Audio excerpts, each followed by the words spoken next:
Toxic packaging আসলে কি? তো দেখো, আজকালকার সময় আমরা যদি একটু আমাদের গ্রাম অঞ্চলের বাইরে যাই, তাহলে আমরা দেখতে পারবো শহর অঞ্চলে যে বড় বড় মল আছে সেখানে এ টু জেড যা যা বিক্রি হচ্ছে সবকিছুই কিছু না কিছু প্যাকিং করে বিক্রি হচ্ছে, এবং সেটা কিন্তু দেখতেও অনেক বেশি বেটার লাগে, তাই না? এবং আমরা যেহেতু বাংলাতে একটা কথা আছে যে আগে দর্শনধারী তারপরে গুণ বিচারি, আমরা গুণ পরে ভালো খারাপ সেটা পরে দেখবো, আগে দেখে সুন্দর লাগবে। যেরকম প্যাকেজ হচ্ছে যে ড্রিঙ্কিং ওয়াটার বা প্যাকেজিং এর যেহেতু জুস পাওয়া যায়, সব থেকে বেটার হয় যদি আমি জুস নিয়ে নিই। কেন হয় এটা? কারণ দেখো, প্যাকেজিং যখনই করা হয় তখন সেই জুসটাকে টোটালি ওর মধ্যে থেকে এয়ারটাকে বের করে নেওয়া হয়, আর জীবাণু বা যে কোনো মাইক্রোব গ্রো করার জন্য দরকার হয় এয়ারে, যেটা যদি একবার মুখটা খোলা হয় তাহলে যেহেতু ওর মধ্যে কি হচ্ছে, বায়ু এন্টার করে যাচ্ছে, তাহলে ওটা কিন্তু বেশি দিন থাকবে। আর একটা সমস্যা হয়, সেটা হলো মাইক্রোপ্লাস্টিকের সমস্যা।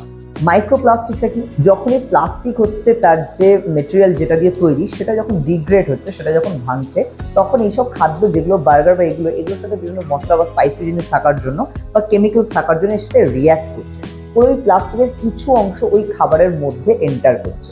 আমরা যখন খাচ্ছি প্লাস্টিকটা তো সরাচ্ছি বটে, কিন্তু এই খাবারটা খেলাম, ওর মধ্যে থাকা ওই মাইক্রোপ্লাস্টিক বা কেমিক্যালসগুলো সবই আমাদের দেহে যাচ্ছে, এবং যার ফলে আমাদের বিভিন্ন সমস্যা হচ্ছে। দেখা যাচ্ছে যে অনেক কম বয়সে হার্ট অ্যাটাক আসছে, অনেক কম বয়সে এজিং এর প্রবলেম চলে আসছে, চোখের সমস্যা, হার্টের সমস্যা, ব্লাডের সমস্যা, এমনকি জেনেটিক সমস্যা, এগুলোও কিন্তু আসছে।